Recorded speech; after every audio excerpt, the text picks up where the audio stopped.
must be in want of a wife. However little known the feelings or views of such a man may be on his first entering a neighbourhood, this truth is so well fixed in the minds of the surrounding families that he is considered as the rightful property of some one or another of their daughters. "My dear Mr. Bennet," said his lady to him one day, "have you heard that Netherfield Park is let at last?" Mr. Bennet replied that he had not. "But it is," returned she, "for Mrs. Long has just been here, and she told me all about it." Mr. Bennet made no answer. "Do you not want to know who has taken it?" cried his wife impatiently. "You want to tell me, and I have no objection to hearing it." This was invitation enough. "Why, my dear, you must know. Mrs. Long says that Netherfield is taken by a young man of large fortune from the north of England, that he came down on Monday in a chaise and four to see the place, and was so much delighted with it that he agreed with Mr. Morris immediately that he is to take possession before Michaelmas, and some of his servants are to be in the house by the end of next week. What is his name? Bingley. Is he married or single? Oh, single, my dear, to be sure. A single man of large fortune, 4,000 or 5,000 a year. What a fine thing for our girls." "How so? How can it affect them?" "My dear Mr. Bennet," replied his wife, "how can you be so tiresome? You must know that I am thinking of his marrying one of them." "Is that his design in settling here?" "Design? Nonsense, how can you talk so? But it is very likely that he may fall in love with one of them, and therefore you must visit him as soon as he comes." "I see no occasion for that. You and the girls may go, or you may send them by themselves, which perhaps will be still better, for you are as handsome as any of them. Mr. Bingley might like you the best of the party." "My dear, you flatter me. I certainly have had my share of beauty, but I do not pretend to be anything extraordinary now. When a woman has 5 grown-up daughters, she ought to give over thinking of her own beauty. In such cases, a woman has not often much beauty to think of. But, my dear, you must indeed go and see Mr. Bingley when he comes into the neighbourhood. It is more than I engage for, I assure you. But consider your daughters. Only think what an establishment it would be for one of them. Sir William and Lady Lucas are determined to go merely on that account, for in general, you know, they visit no newcomers. Indeed, you must go, for it will be impossible for us to visit him if you do not. You are over-scrupulous, surely. I dare say that Mr. Bingley will be very glad to see you, and I will send a few lines by you to assure him of my hearty consent to his marrying whichever he chooses of the girls, though I must throw in a good word for my little Lizzie. I desire you will do no such thing. Lizzie is not a bit better than the others, and I am sure she is not half as handsome as Jane, nor half so good-humoured as Lydia, but you are always giving her the preference." "They have none of them much to recommend them," replied he. "They are all silly and ignorant, like other girls, but Lizzie has something more of a quickness than her sisters."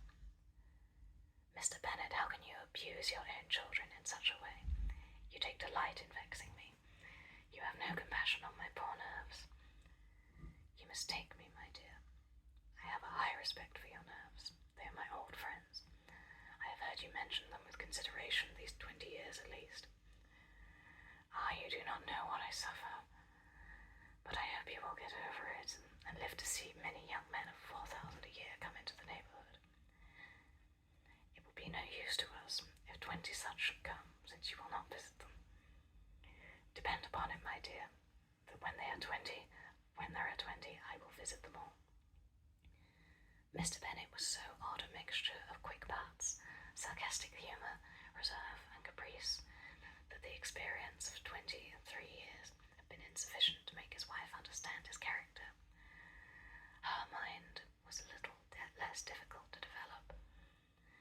She was a woman of mean understanding, little information, and uncertain temper. When she was discontented, she fancied herself nervous. The business of her life was to get her daughters married. Its solace was visiting and news.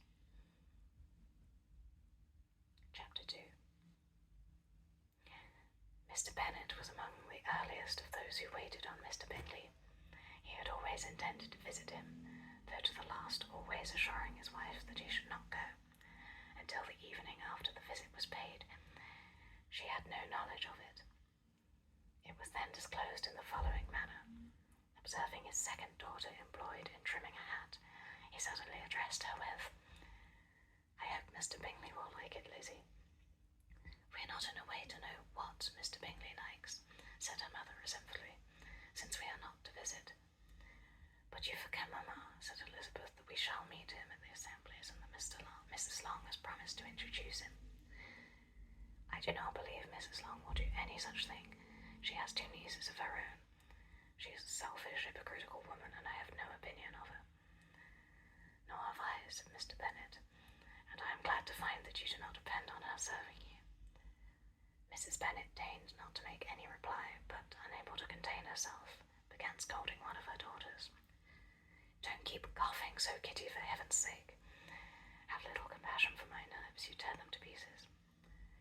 "Kitty has no discretion in her coughs," said her father. "She times them ill." "I do not cough for my own amusement," replied Kitty fretfully. "When is your next ball to be, Lizzie?" "Tomorrow fortnight." "Aye, so it is," cried her mother, "and Mrs. Long does not come back till the day before, so it will be impossible for her to introduce him, for she will not know him herself." "Then, my dear, you may have the advantage of your friend, and introduce Mr. Bingley to her." "Impossible, Mr. Bennet, impossible, when I am not acquainted with him myself. How can you be so teasing?" "I honour your circumspection. A fortnight's acquaintance is certainly very little. One cannot know what a man really is by the end of a fortnight. But if we do not venture, somebody else will, and after all, Mrs. Long and her nieces must stand their chance, and therefore she will think it an act of kindness. If you decline the office, I will take it on myself." The girls stared at their father. Mrs. Bennet said only, "Nonsense, nonsense." "What can be the meaning of that emphatic exclamation?" cried he. "Do you consider the forms of introduction and the stress that is laid on them as nonsense?" "I cannot quite agree with you there. What say you, Mary? For you are a young lady of deep reflection. I know and read great books, and make extracts." Mary wished to say something very sensible, but knew not how. While Mary is adjusting her ideas, he continued, "Let us return to Mr. Bingley." "I am sick of Mr. Bingley," cried his wife. "I am sorry to hear that, but why did you not tell me so before? If I had known so much as this morning, I would certainly not have called on him. It is very unlucky, but as I have actually paid the visit, we cannot escape the acquaintance now." The astonishment of the ladies was just what he had wished, that of Mrs. Bennet perhaps surpassing the rest, though when the first tumult of joy was over, she began to declare that it was what she had expected all the while. "How good it was in you, my dear Mr. Bennet! But I knew I should persuade you at last. I was sure you loved your girls too well to neglect such an acquaintance. Well, how pleased I am, and it is such a good joke too, that you should have gone this morning and never said a word about it till now." "Now, Kitty, you may cough as much as you choose," said Mr. Bennet, and as he spoke he left the room, fatigued with the raptures of his wife. "What an excellent father you have, girls," said she when the door was shut. "I do not know how you will ever make him amends for his kindness, or me either, for that matter. At our time of life it is not so pleasant, I can tell you, to be making new acquaintances every day, but for your sakes we would do anything. Lydia, my love, though you are the youngest, I dare say Mr. Bingley will dance with you at the next ball." "Oh," said Lydia stoutly, "I am not afraid, for though I am the youngest, I am the tallest." The rest of the evening was spent in conjecturing how soon he would return Mr. Bennet's visit,